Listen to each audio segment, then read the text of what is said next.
They've really added so many versatile talismans in the DLC that can make or break certain builds, not only by adding damage to you, but also damage negation to protect you from those really hard-hitting bosses. Today we'll go through the best 10 talismans in the DLC. Let's go!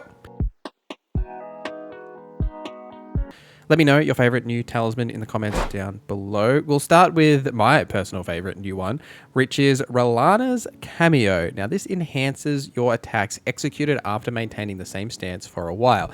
This is about a 15% damage increase on any weapon skill after you have held a stance for about 2 seconds. So this is overhead stance, wing stance, moon and fire stance, night and flame stance, unsheath, transient moonlight, which is what I've been using it with mostly for my Moonveil katana, and square off, which is technically a stance as well. So it's essentially anything that you press like your Ash of War, like L2 button, and you'll just hold that stance until you input another input, whether that be, you know, a light attack or a heavy attack, what have you. It has to hold that stance. This does stack with the Shard of Alexander as well, and any other like damage buffs and things that you want to run as well, which is like an additive benefit to running this, especially if you can get that 2-second hold. In the DLC though, it's kind of tricky to hold a stance for 2 seconds considering how aggressive everything is. Either way, it's a fantastic talisman that I highly recommend you pick up, and it's pretty easy to grab as well. It's in Castle Ensis just after you get invaded by Moon Rithel. It's lying on an altar there, sort of before the Castle Lord's Chamber a little bit as well. You'll easily come across this bad boy just chilling. The Blessed Blue Dew Talisman is next. Now, this slowly restores your FP over time. There's not heaps to really say other than that, because that's all it does. Like, this is just a great talisman for FP restore. Now, it's not a ton of FP, right? Like, it is just a little bit over time. But if you use a build that, say, uses Ashes of War or something that doesn't use a ton of FP, and you don't want to pump a lot of flask into it, or say you're out of flasks, right? Like, never be afraid to just switch up your talismans. Like, you run out of flasks, just like pop this on, get some free FP back, and you know, you're good to go for a little while longer. But you know, this is a really solid option just to keep in your back pocket if you do want some extra FP, or if you run a build that's using a lot of FP, you can get that little bit extra as well. Now, the Church of Benediction is where you get this. In order to get to the Church of Benediction, you'll need to start from the main gate site of Grace, which is also where Michaela's Cross is, and then head back towards the cliff face and follow the pathway through, which will take you through to Prospect Town, and then you'll need to wing a left along Prospect Town and follow the pathway up to this other cliff.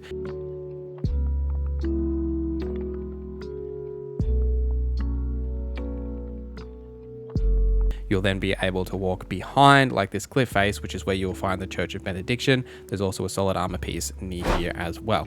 The two-headed turtle talisman is next. This will greatly raise your stamina recovery speed, which is really good for basically any build that is using a lot of weapons. I've actually been using this even on my intelligence build, specifically for the furnace golems, because of just the flow of those combat encounters where you've got to like jump over all the fire attacks and then quickly attack their legs and then jump again. Having that extra stamina recovery for those fights has been really beneficial, so I've actually been using it for that as well. Now, you can see the difference between, say, this, the normal turtle talisman, and especially in running neither. But for any build that is using a lot of stamina, especially like a melee-focused dodging build where you're sort of attacking and then dodging and in that flow, it's really beneficial for those sort of a build. Now, this is found behind a waterfall in a cave just east of the Rivermouth Cave. To get here, though, if you start from the castle front ruins, you'll then need to travel down through a cliff face here.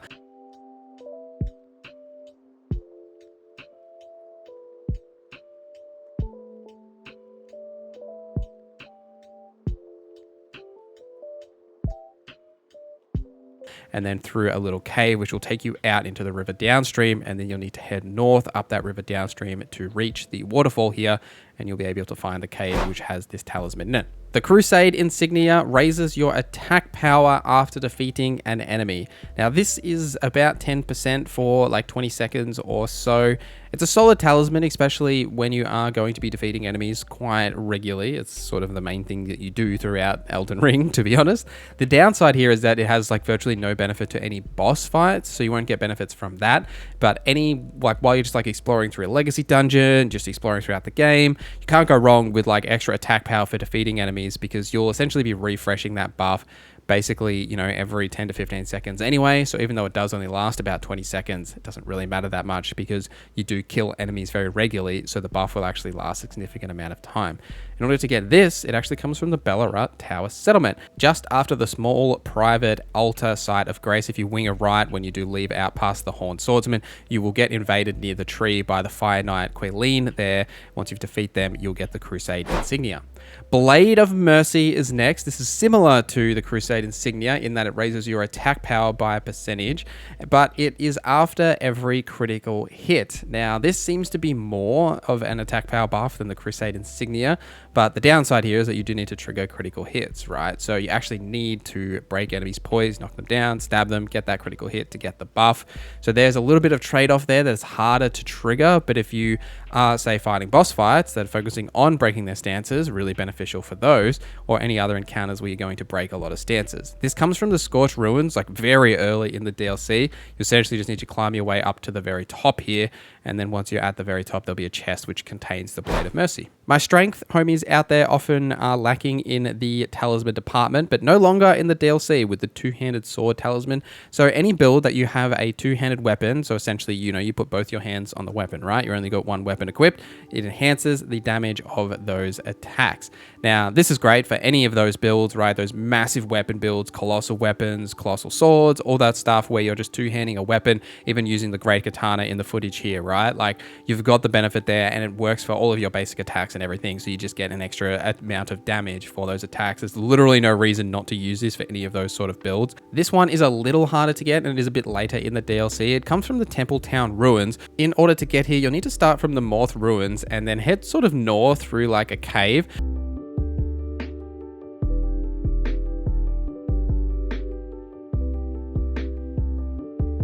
Once you're out the other side of the cave, you'll come through a poison swamp with a lot of grave birds. There is some anklets, I believe it is, during those grave bird area as well, if you want to grab the grave bird anklets.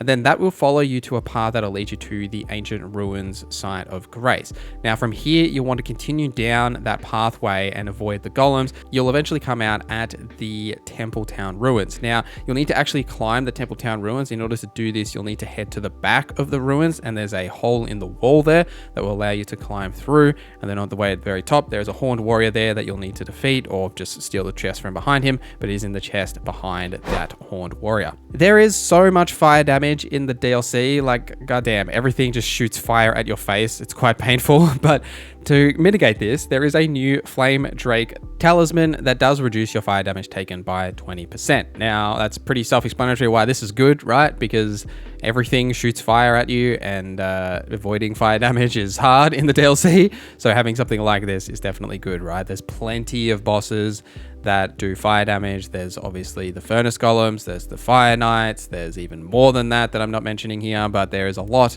of things that do fire damage. So running the Flamedrake Talisman for those fights specifically, like either trading out your Dragon Crest Great Shield or even running both of them for some of those fights, is really beneficial. The +3 variant of this comes from the Fort of Reprimand inside a chest there. It's inside the fort itself, like in the inside area. There's a place where you'll pass like 2 soldiers, and if you climb on the cages behind there, it will actually lead you to a chest that contains the Flamedrake Talisman for you to pick up.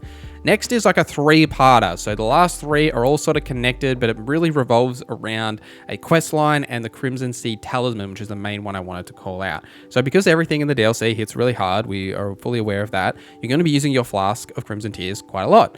Now, it only restores a certain amount of your HP, especially if you're running at least 50 Vigor, which you should be. It won't restore your full amount of HP. The Crimson Seed Talisman can increase the amount of restoration for your Flask of Crimson Tears. The new +1 variant of this that restores more than the original from the base game comes from a questline with Count Emir. Now, in order to do this questline, you'll first need to go visit Count Emir at the Cathedral of Manus Miter, probably saying that terribly wrong.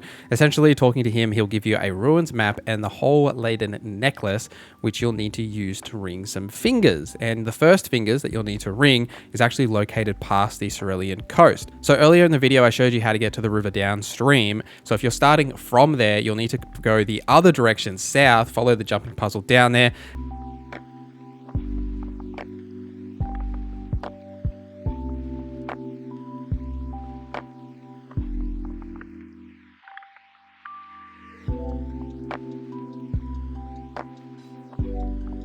and then head to right when you hit that Wicker Man and follow the pathway through there to get to the Cerulean coast.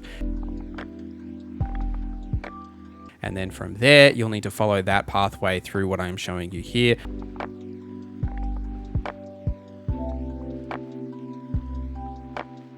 Just avoid any of the enemies.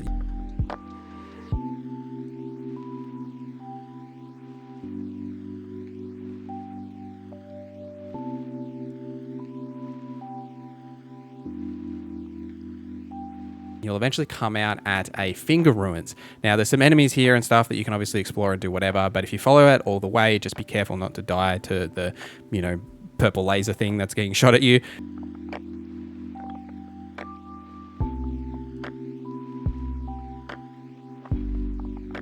And after that, you'll then be able to ring the bell, which will give you the Crimson Seed Talisman. Now, if you then return back to Count Emir, he will give you another talisman called the Beloved Stardust, which improves the speed of your sorceries while also increasing the amount of damage you take. And he'll give you the second ruined map. If you want to get the Cerulean Seed Talisman, which is the same thing except for your FP restoration rather than HP, you'll then need to find the next Finger Ruins, which first you'll need to go to Boney Village and find the tree here that has the statue of Marika, which will give you the Oh Mother gesture. You want to take this gesture to the back of the Shadow Keep, and there is a Marika statue there that you'll need to use this gesture in front of, which will open a secret pathway to a new area of the map. And then if you follow this path all the way down to the very end,